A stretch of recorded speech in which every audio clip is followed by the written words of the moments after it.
In part 1, we discussed the reasons why farm laws were brought in. Let us begin today with the merits and demerits of the Act. In APMC, a farmer pays a market fee of 3%, a rural development fee of 3%, and the Arthiya's fee of 2.5%. In other trade areas, he pays zero fees. Moreover, trade areas like farm gates save the farmer transportation costs. Hence, farmers are likely to retain a higher proportion of the selling price for their produce. This can be ensured because farmers will have a choice to sell their produce anywhere they like. Competition will grow in the market, leading to better trade and commerce, which will lead to innovation and quality improvement. Informed farmers with new ideas would start investing in farming due to the decentralization or deregulation of the industry. Contract farming will ensure that the crop pattern corresponds to demand pattern of the country. The provision of aggregators will give farmers the opportunity to engage in cooperative farming and achieve success as exemplified by the famous Amul cooperative in Gujarat.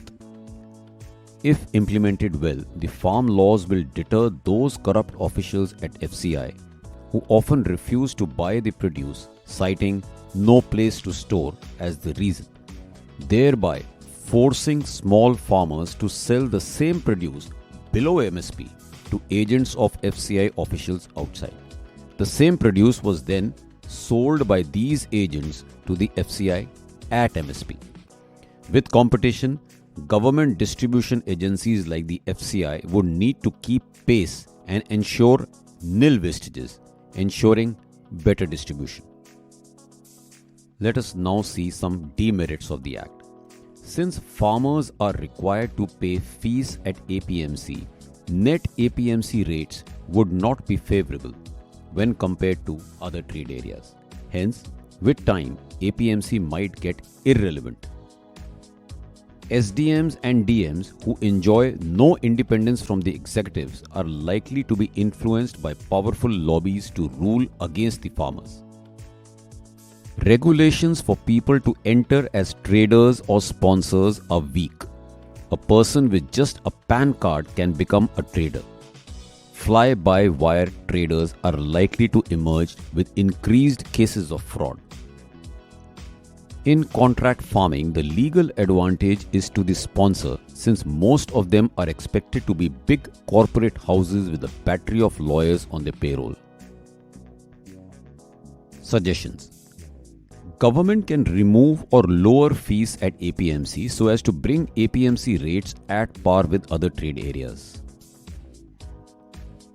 In states like Maharashtra, where there are more than 100 private traders, yet 75% of the produce is still sold at APMC. The government may further allay the fears of the farmers by issuing some kind of written assurance that APMC and MSP would stay. One level of appeal should be permitted, either to the district or high court. The government could also consider appointing an agriculture tribunal for just and fast disposal of cases. Regulations could be made stronger where the government could lay down a security fee, ensure proper KYC scrutinization of traders, and institute penalties for fraud or non-performance. To avoid legal advantage to the sponsors, instead of giving provisions of writing a model contract, Centre should commit that these model contracts will be necessarily made by them. Thereafter, contracts could be signed by just filling in the blanks. So why did farmers from Punjab and Haryana oppose the farm laws so vehemently for over a year, braving the weather and the virus? Almost the entire agriculture economy of Punjab, Haryana and Western Uttar Pradesh is surviving on subsidies. As a result, there are a lot of medium and rich farmers in these areas. These areas are closer to Delhi and there is considerable political influence. Since they are rich, they have the power to agitate. The nature of the acts is against middlemen and threatens to remove all commissions and monopolization of earthiers from the system. Therefore, it is true that people who are the most affected by farm laws are the middlemen. Repeal of Farm Laws 2020. On 19th November 2021, which was Guru Nanak Jayanti, Prime Minister Modi announced the repealing of the same farm laws that he had so long vouched for. After almost a year of farmers' agitation at the national capital, which saw some violent protests, the national flag at Lal Killa being taken down on Republic Day, and a gruesome incident which saw loss of lives in Lakhimpur, one or more of the following reasons may have motivated the ruling party to repeal these laws. Political ambitions. There will always be a section of people, community, industry, which would gain because of a change and another that will feel done in. Since BJP were voted to power with a huge mandate and doubling farmers' income was part of the BJP's election manifesto, it is easy to assume that a significant majority wanted the laws. Even while repealing, the Prime Minister was of the opinion that 80% of farmers of the country still support the laws. Surely, the political gains of the repeal can't be at the cost of losing support of majority who backed the laws. Or does the government plan to bring in these laws once again when they fight elections in the pro-farm law states? Are they being reduced to mere election promises? Public opinion differed among states. There appears to have been no unanimity between the states. Clearly, Punjab did not want the farm laws, nor did Haryana and UP. On the other hand, Maharashtra may have wanted them, as Gujarat may have wanted them. Interstate differences existed, and the government should have paid greater attention to this resolution. To balance this dichotomy, maybe the solution lies in greater federalism, allowing individual states to deal with agriculture. After all, till 1954, agriculture was a state subject. The government misinterpreted majority. Alternatively, it is possible that there was no majority favor for the laws across the country. The government was under the wrong impression that a majority of Indian farmers wanted farm laws. However, it is possible that the poor farmers who are in majority in the country favor the laws and did not expect a repeal from a vehemently nationalistic government, so did not raise their voice and now do not have the financial capacity to agitate in favor of the laws. On the other hand, the richer farmers from Punjab and Haryana, who reap full benefit of the subsidies and therefore oppose the laws, could therefore take advantage of their proximity to the capital and hold it to ransom. For acceptance of change, it is important to demonstrate majority. Otherwise, the section of society which is against the change would protest. Once they are confident about the majority, they would eventually accept the change for the greater good of the majority.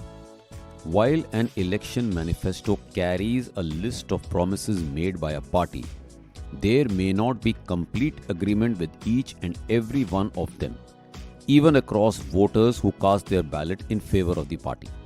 When we vote, we may agree with most or some of the promises, but not all, and yet cast our vote. Therefore, there is no clear-cut way of establishing what the majority wants. The farm laws are a case in point. Maybe voters backed the promise on doubling farmers' income, but since there was no mention of farm laws in the manifesto, they may not have backed the manner of bringing in this change, that is the Farm Laws 2020.